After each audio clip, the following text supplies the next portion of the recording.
You're being lied to. Well, sort of. You've probably heard it said that protein requirements increase in energy deficit. Therefore, you need higher protein intakes when you're cutting, when you're trying to lose weight, than when you're bulking, when you're putting on muscle mass, and where you're in positive energy surplus. However, there is no direct research supporting this theory, and direct research refuting it. In this video, I'll explain what the research really says about how much protein you need on a weight loss diet to maximize your gains.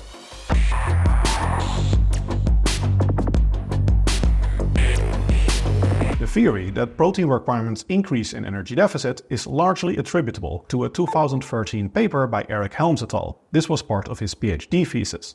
He performed a systematic literature review and found 6 studies, only 6 at the time. Then he concluded that if you look at these studies, it kind of seems like the studies with higher protein intakes had better results. However, there was no formal statistical analysis. There was no direct study actually showing that protein requirements are higher in energy deficit. And there was also no indirect evidence showing benefits of protein intakes that were higher than the benefits we observe at energy maintenance or in energy surplus. So basically, the entire theory rested on, well, theory.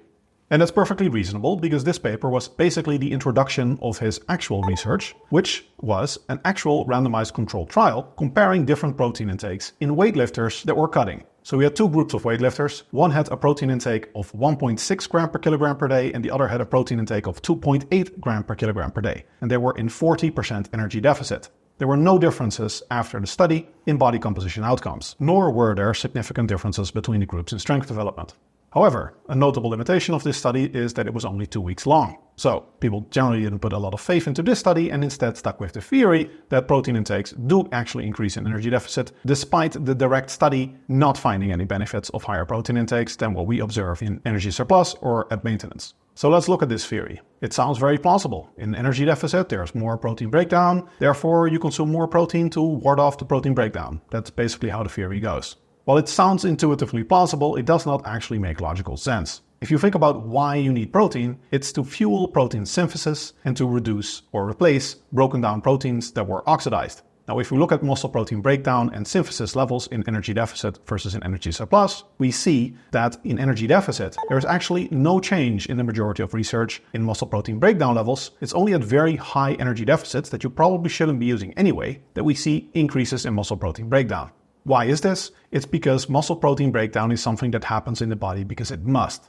It's like when you're building a house and you want to tag a balcony onto your house. You cannot just tag the balcony right on there. You have to break down the walls and then you can put the balcony on there and then you have to integrate it. That's the function of muscle protein breakdown. It's mostly remodeling and repair of damaged proteins. It's not just randomly throwing out proteins that the body just doesn't like anymore. So muscle protein breakdown is not something that happens voluntarily or just because. No, it happens because it has a function. It must. And that function is also there in maintenance and energy surplus. It takes a large amount of energy deficit to stimulate undesirable excess muscle protein breakdown. And that's probably just the result of excess energy deficit. And that is going to cost you muscle mass no matter how much protein you consume. Even if we take at face value that muscle protein breakdown levels increase in energy deficit, we also see a massive decrease in muscle protein synthesis. Because muscle protein breakdown levels are relatively static, they don't change much because muscle protein breakdown is a rather essential function that's mostly used for remodeling. Muscle protein synthesis levels vary much more. That's because the body is very efficient. It's much more efficient to reduce synthesis levels than to increase breakdown levels. And in general, it's the protein synthesis that varies a lot when you eat, when you don't eat. The differences in muscle protein breakdown are very marginal. The differences in protein synthesis are huge. So in energy deficit, muscle protein synthesis levels decrease significantly. What does that mean? Well, if there's a lot less synthesis and only maybe a little bit more protein breakdown, that means that the total demand for protein logically decreases. Theory aside, what do the data say?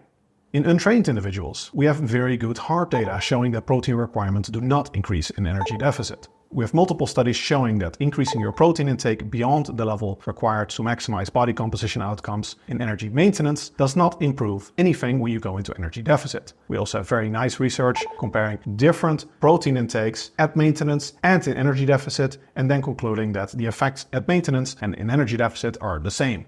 Even at caloric intakes of 440 calories per day, research has found that increasing your protein intake does not protect you from the muscle loss from the massive energy deficit. It seems that energy deficit and protein intake occur rather independently. We can also look at research of extreme muscle loss during bed rest. When people are hospitalized, even untrained individuals lose muscle at a very rapid pace. Even in that scenario, we see that protein intake does not protect you from the muscle loss. Again, protein intake has an independent effect of the effect of disuse. All of this research is confirmed by a 2020 meta-analysis, which confirmed there is no significant effect of protein intakes higher than the recommended daily allowance, which is only 0.8 gram per kilogram per day, on lean body mass with or without energy restriction in untrained individuals. Unfortunately, there were not enough data in trained individuals to do the same analysis. Of course, we care mostly about trained individuals. And it's possible that in trained individuals there is a triple interaction effect, because that's what you're arguing here. If you're saying that protein requirements increase in energy deficit, but only in strength-trained individuals, then you are arguing for a triple interaction effect. You're saying that there is an effect of protein intake on muscle growth, and this effect is different in trained and untrained individuals. And this effect is different only in the trained individuals when they go into energy deficit. That is very, very, very rare. Triple interaction effects, biologically speaking, simply do not occur much. Of course, they can occur, and in this case, it might even be plausible that they do. So let's look at the few research studies we have directly looking at the effect of energy deficits on protein requirements. In 2023, a study by Larson et al. Looked at the dose-response effect of protein intake, comparing protein intakes of 15 grams, 35 grams, and 60 grams. And they did that exact same protocol after a workout when the women were in energy deficit and when the women were at energy maintenance. They found that energy maintenance or deficit made no difference in the dose-response effect of protein intake. So at least on a per meal basis, there was no effect of energy deficit on protein requirements. Similar findings were reported earlier in a study by Gwynn et al. In 2021. They found that in energy deficit, they could get similar results of the dose-response effect of protein as previous research had found in energy maintenance. The researchers concluded mixed muscle protein synthesis appears to be optimally stimulated in young subjects after ingesting 8 to 10 grams of essential amino acids, an amount delivered in 20 to 30 grams of high-quality protein, regardless of whether an individual is in a state of energy balance or moderate energy deficit. Unfortunately, we don't have such studies on a total daily basis. However, we do have a study by Wahlberg et al., which found that in cutting weightlifters, 1.6 gram per kilogram per day of protein was enough to maintain positive nitrogen balance, which is a measure of protein balance. If your protein balance is positive, theoretically, you should even be able to build muscle, let alone preserve it during the cut. And that is pretty much it in terms of direct research that we have on the effect of energy deficit on protein requirements. However, what may be even more interesting is to look at indirect evidence of the effect of long-term protein intakes on muscle growth and strength development. We have multiple such studies. One study in 2014 by Jose Antonio et al. Looked at 2 different protein intakes in strength trainees that were losing fat. The protein intakes were 1.9 gram per kilogram per day of protein, which is a little bit below 1 gram per pound, and a whopping 2 grams per pound, 4.4 grams per kilogram per day. After 8 weeks, there were no significant differences between the groups in body composition or strength development.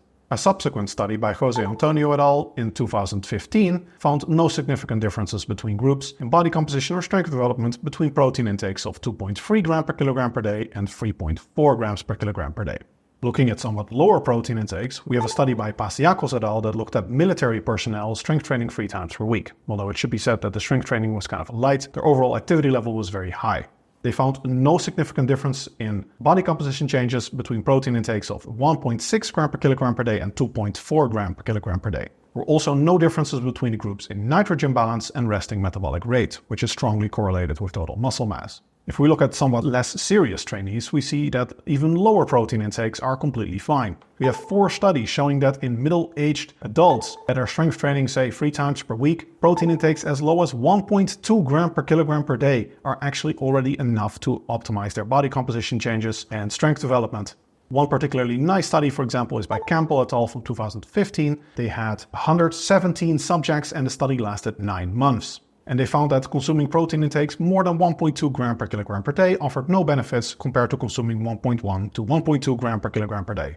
Now, I personally don't recommend such low intakes to my students and clients, but there are actually also 2 studies showing that at least in the short term, for military personnel and female athletes, protein intakes around that level are actually enough to ward off muscle loss, at least during 1 to 2 week diets. So we have a wide variety of lines of research in very different contexts with very different populations, all converging that 1.6 gram per kilogram per day is about the optimum protein intake for body recomposition and strength development. That is exactly the same optimum intake we find in individuals that are not in energy deficit. In a meta-analysis of the literature that I co-authored on exactly this subject, we found that the break-off point at which protein intake ceased to provide further benefits for fat-free mass gains was exactly 1.6 gram per kilogram per day.